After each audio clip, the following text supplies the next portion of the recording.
Hello and welcome to the first garden tour of spring. If you found your way here through my foraging videos, then welcome to my tiny 640 square metre forest garden in the middle of Sheffield. I love to share lots of self-taught, permaculture inspired gardening methods, the things that I grow and harvest, as well as monthly plot tours and seasonal updates throughout the year as well. And if you found your way here through my recent Gardeners World feature, then thank you so much for joining me, and thanks for all of the positive messages and feedback that I've had in the past week. It's been so heartwarming to hear all of the stories from people wanting to turn their muddy, overgrown and neglected patches into wildlife havens, and I've even had lots of messages from parents to say that their kids want to start veggie patches this summer. So yeah, it's been really lovely to read all of those messages. So thanks to everyone who tuned in, and thanks to everybody who got in touch as well. If you did miss it and you'd like to catch up, then you can head over to BBC iPlayer, and it is episode 1 of this season. Right, so last week was spring equinox, and today is finally the day that the clocks changed, so we get an extra hour in the garden of an evening. And it's been a pretty typical March day here today. It was beautifully sunny earlier, and then as soon as I got to the plot we had a mad downpour, and the sun is trying to peek out a little bit. I can see some blue sky over there. So before it does rain again, I'm going to take you on a little tour around the garden to see how everything's changed in the past month. So we'll start with the front of my plot today, and as we walk through the door you're instantly hit by the smell of wild garlic. Look at this carpet all around my pond. It's fully in season now and it smells incredible. I've already harvested quite a lot of this, probably a good few bags now, and we've had it in most dinners. So next on my list is to make some wild garlic butter. Lots of pestos, obviously. I need to make lots of that for my retreats in a few months' time. And my boyfriend really wants to make some wild garlic infused oil as well, so we'll do that. It's all spread from the woodland, so my plot is only one plot away from the woodland, and outside by the stream it's all absolutely covered in wild garlic, and it's creeped through here and I just haven't removed it. I love it. I'm often asked why I keep so much wild garlic, because it does take up quite a huge patch, but to be honest, this is all done and dusted by July time, and then I plant my squash and pumpkins here, so I still get to utilise all of this space. And yeah, it just smells really, really lovely. One of the first things I've done this month is to clear out all of this space in front of the greenhouse. So this was absolutely covered in just buckets and pots full of water, seed trays and things like that. So I've emptied it all out and replaced it with lots of pots of tulips that are all starting to come up now. Looks like we've had a couple of little bulbs being dug up, but other than that, yeah, they're all starting to come up now. This is going to look lovely next month. Also, my little pathway, edged pathway, is all coming into bloom now. We've got lots of Scilla siberica and muscari. I'm looking forward to all of these popping up and coming into bloom, because I love to make a little colour changing drink with these. I've got a mini how-to in one of my shorts videos, but I will try and do a proper video if I get some time. So all of the spring flowers are looking absolutely lovely now. I've got a ton of daffodils all popping up. All of the tulips are starting to creep through. I've not had any come into bloom yet, but I've got lots and lots of buds. And yeah, lots of Scilla siberica, lots of the muscari coming through.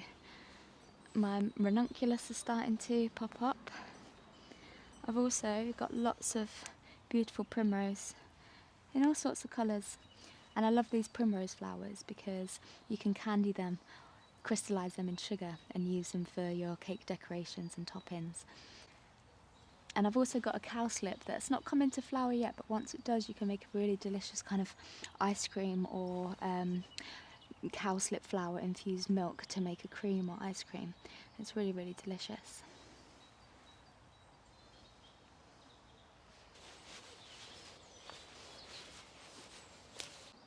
I've got a bunch of wood that I got from a willow tree that was chopped down in the plot just behind me, and the tree surgeon guys asked me if I wanted any logs, so I did take some slices, and I've used those for little stepping stones around my pond and through my wild garlic, so I'm not crushing so much with it when I'm walking through harvesting. So really stoked on that. And as well as the willow, I also had my ash tree cut down So at the back here there was a huge ash tree that was cutting out a lot of light, and we've just locked it down here, blocking out so much light to this area here.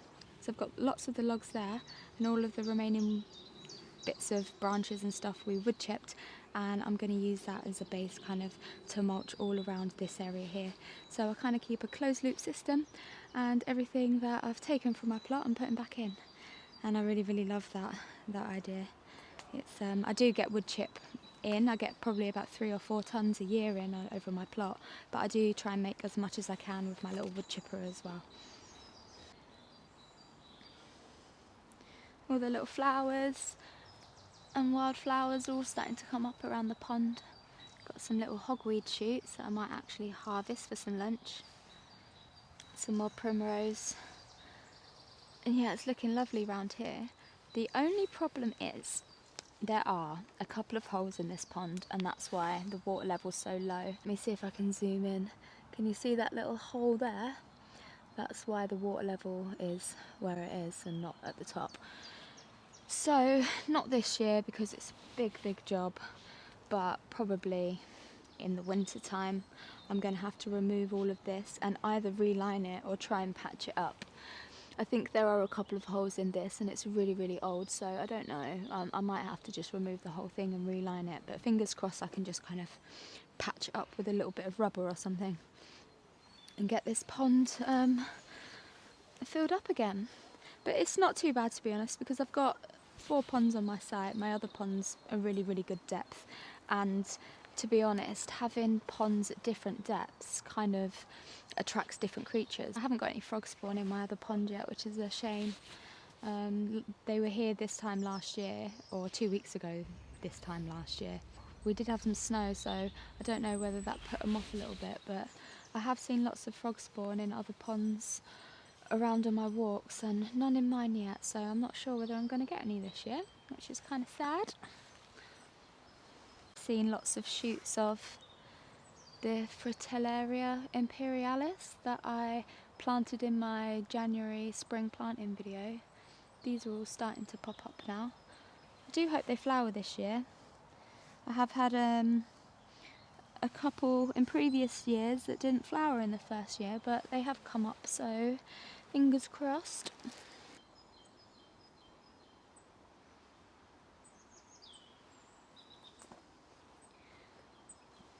Just next to the pond is my little kind of currant patch, and all of the currants are starting to come through now. This is my big white currant. I do absolutely love this little pathway. It goes through my plum tree and my bay trees. So I've got 2 big bay trees that used to be big bay shrubs, and I kind of brought up the canopy to turn them into trees, and I probably still will thin this one out a little bit more because, I mean, who needs this many bay leaves? But it does look beautiful and it smells awesome too. So I love to use these in my cooking. I've got a big old jar of dried bay leaves at home, and we also take these to our retreats and use them around the campfire to write messages or intentions. We burn them in the fire, and it's just a really lovely way of connecting with your plants. So all of the flowers are just starting to bud. These make a delicious ice cream, a bay blossom ice cream, so I might make a batch of that this spring. So I've got a big blackcurrant bush here, and lots of foxgloves. Oh, and some more muscari over there. But yeah, I love this little patch here. And this is where I've planted up quite a few of these new fruit trees. This is my pear tree that I planted. You can watch my fruit tree planting video if you so wish. I'll try and link that in a little card on the screen if I can figure out how. Ah, lovely.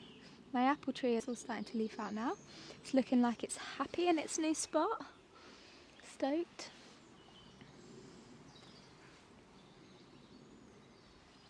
Through here I have got a couple of patches of rhubarb popping up. One there, a couple over there. And also I have been experimenting this year with forcing my rhubarb, and I've never done that before, but I've seen lots of amazing results from people doing it on Instagram, so I thought this would be the year I try it, and it looks pretty damn good. I think I might harvest some of this today. I've made kind of like a little section with these old logs that is going to be used as sort of like my path, so I am going to be wood chipping all of this soon, and it'll be a bit more obvious what these spaces are, but it's just so I don't step on some of my plants that are down here. My rhubarb's all in this corner, and I think I've edged it right, so I haven't got any in the pathways. But yeah, it just gives me a straight run down to my compost bay now, and I think you did see this in my February allotment tour, but yeah, it's a good old, well, it's very basic, but it does the job. I need to still secure these chicken mesh down just so it doesn't all kind of fall through, and I've lined it as well to not only keep a little bit more heat in, but also stop all of the compost from falling through these slots as well. So yeah, I just need to secure those down. Yeah, I'm pretty happy with this little area. I'm actually quite stoked that it's it's in use now. It just was full of compost, Dalek kind of composters before. So yeah, it's a really good use of space. And it's under an elder tree as well, which is a really good spot to have your compost site.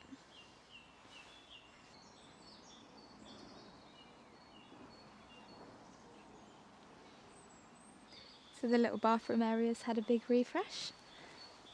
All of this mulch here is eucalyptus, and that was from a job that I was helping out with earlier on in the week. My friend Wenner's had to cut down a big eucalyptus that had kind of fallen over in the snow, and then yeah, we chipped it all, and I got to keep all of the chip, and I've put it around my bathtub area because not only does it smell absolutely gorgeous, but eucalyptus leaves are full of oils that take quite a long time to break down.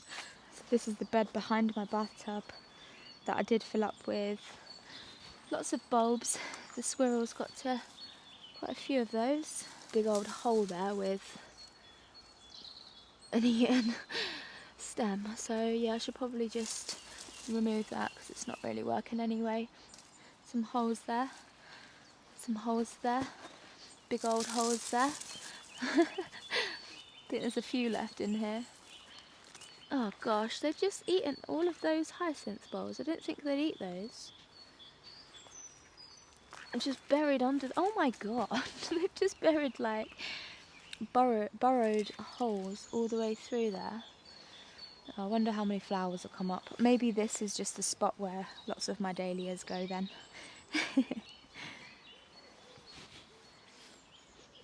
Also, this fence is kind of collapsed in the snow as well. It was kind of very weak, so I think all of the snow on top of it has just absolutely brought it down. But I'm not too worried because this is all full of bramble, so as soon as everything starts leafing out, this will be a totally private kind of hedge again. So as well as the Bathtub, the fire pit got a little refresh of eucalyptus as well, and I've decided to uncover the concrete pathway that was down here, just because when I'm getting in and out of my bath, it sometimes can get a bit muddy with the wood chip. So I'm thinking of either trying to clear out and getting as much concrete clean as possible, or putting down some gravel in this little strip. So I've not decided yet, but for the time being I'm just going to clear out this little concrete slab and then just have a nice little path that leads from my fire pit up to my bath, and it'll just mean that it's not so muddy when I'm getting in and out. This bed here that I've marked out is going to be a big veg or flower bed, and I'm just waiting on some more compost really to get this started. I've got a bunch of cardboard in the greenhouse that I'm going to lay down, and then yeah, build a raised bed on top of here, and it'll just provide a little bit more privacy into my bathtub and a little chill out area. I like to create little like rooms, you see, so this will kind of become its own little room that's kind of blocked out from the flowers and stuff here.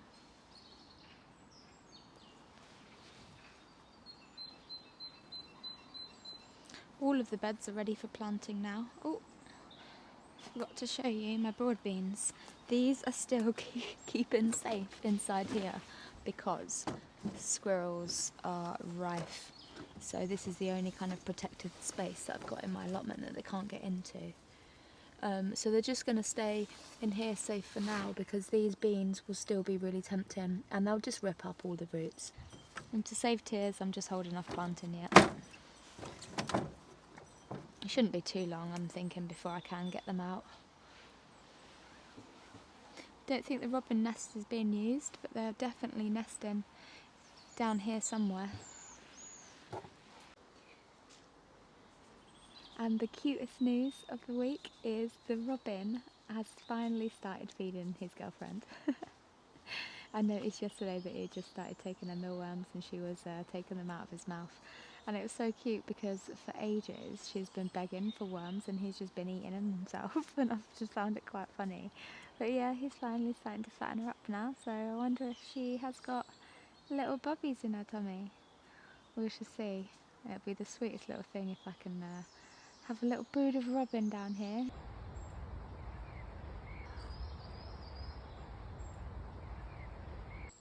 The buds on my fruit trees are all starting to leaf out. This is my pear tree. This is all of my forsythia that's come into bloom. This is edible and it's really lovely in syrups and just to garnish your salads. Really pretty little flower. I've got more pots that just line the side of this polytunnel. Again, this was an area that was kind of full of crap, so I've neatened it up a little bit so it's a bit tidier for spring. So it looks like these tulips are just a little bit bigger and they've not quite liked the little mesh, whereas all of these ones have come through no problem. But I might have to do some snipping on here so it doesn't damage it too much. Inside the polytunnel, first time you've been in here on a tour, but if you saw my 3 months of winter roundup you will have seen that I gave this a good old clear out. So there's nothing in here at the minute, no seeds or anything, but it is just looking a lot tidier and it is ready to go. So pretty stoked with that, and I might even get some seeds sown soon. I've got quite a few seeds at home that I've planted that are keeping safe, but I think I can probably get some flowers and stuff in here and some of the smaller seeds that the mice aren't really too fussed about. Any bigger seeds like beetroots and squash and things like that they absolutely love, so I always start them off at home. Another area that I cleared out is this bit here. This is kind of like a brick barbecue area, but I just use this for drying my herbs. But this is all clear and I can walk through now. This archway still needs fixing up and putting back up. I think I'm going to put that in between the two plots just there and grow some sweet peas through a bit. Yeah, we're back round to the front of this plot now, and I'll just take you through to the first plot.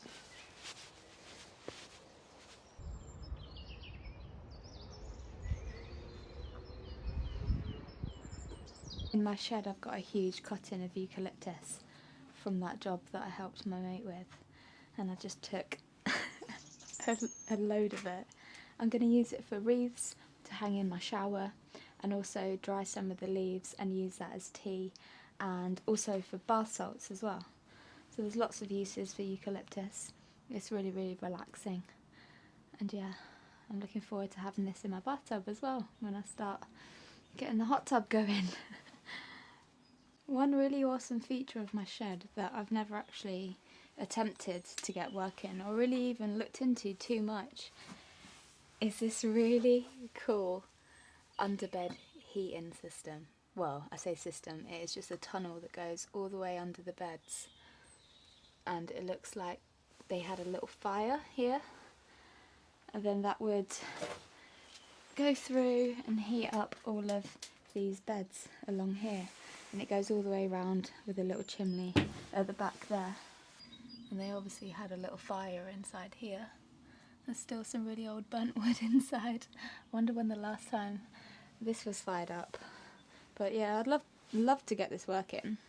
It'd be really cool to try and extend the growing season by heating up some of the beds with this little fire tunnel. But it just goes to show how old this greenhouse shed is. I had a look into it, and yeah, it is a very Victorian way of heating your greenhouse. It's really cool anyway. Looks like a little bird's tried to make a nest. I think it's probably from the other side because there's a little brick missing on the other side. It looks like they've just stuffed it all full of moss and dried leaves. That's cute.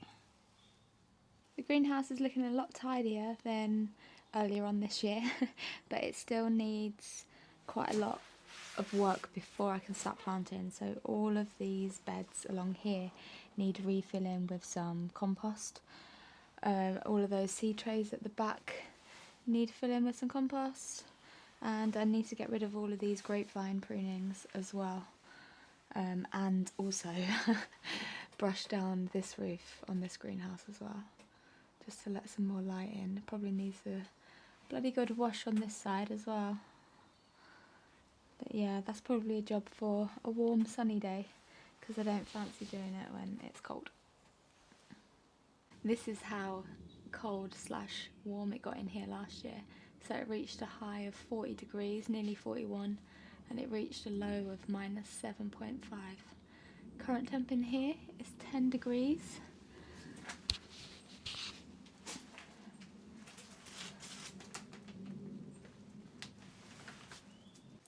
All of my shallots are coming up and they're looking very nice and healthy. I'm probably going to get these out in the next week or so as well. I've got a bed specially prepared for them. I'm going to have to cover them though, because I often get leaf miner and I don't have much luck with onions because of that. So I'm really hoping this year I can try and beat them by just being really cautious from the get-go and making sure I cover straight from planting. Got all my dahlias potted up, ready. All the ones that didn't rot anyway. I think these are going to go behind my bathtub. The little polytunnel inside the greenhouse is all up with the staging ready to go. I just need to fill up all of these seed trays here with some compost and get sowing.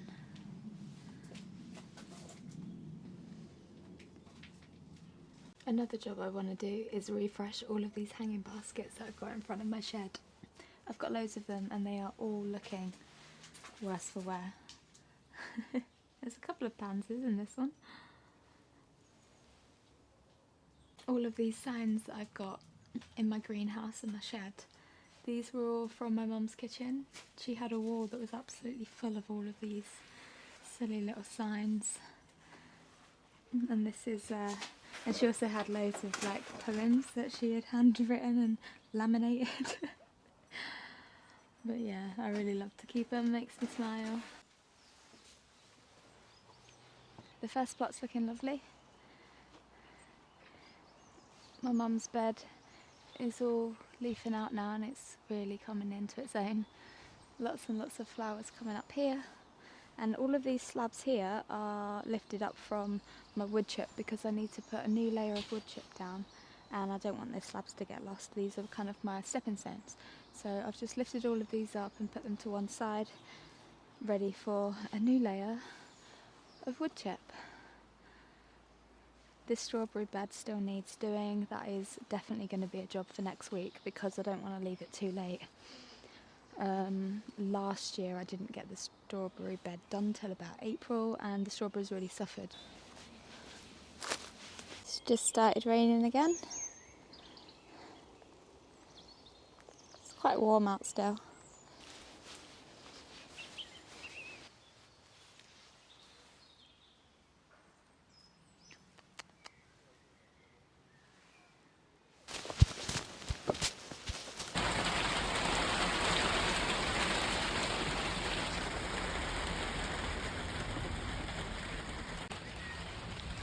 Just taking refuge inside the shed until The rain passes, it's slowing down now.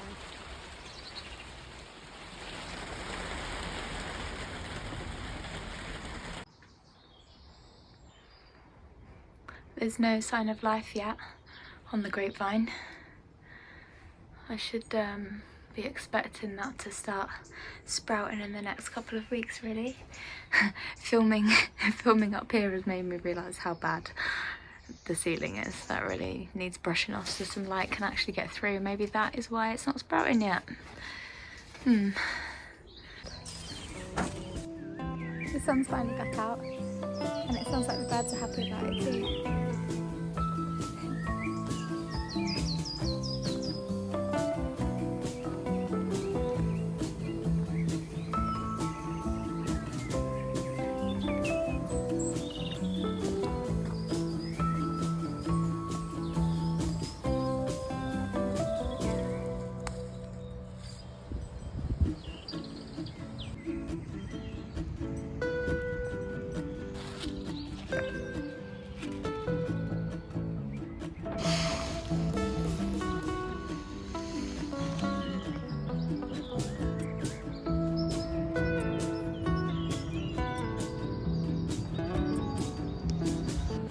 I don't generally pick flowers for my garden because I much prefer them in my garden, but when the rain batters them and they're super fluffy ones, they're the ones that I pick for my kitchen.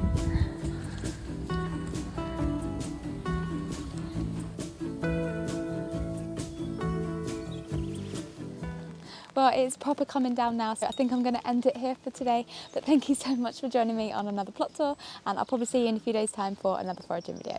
See ya!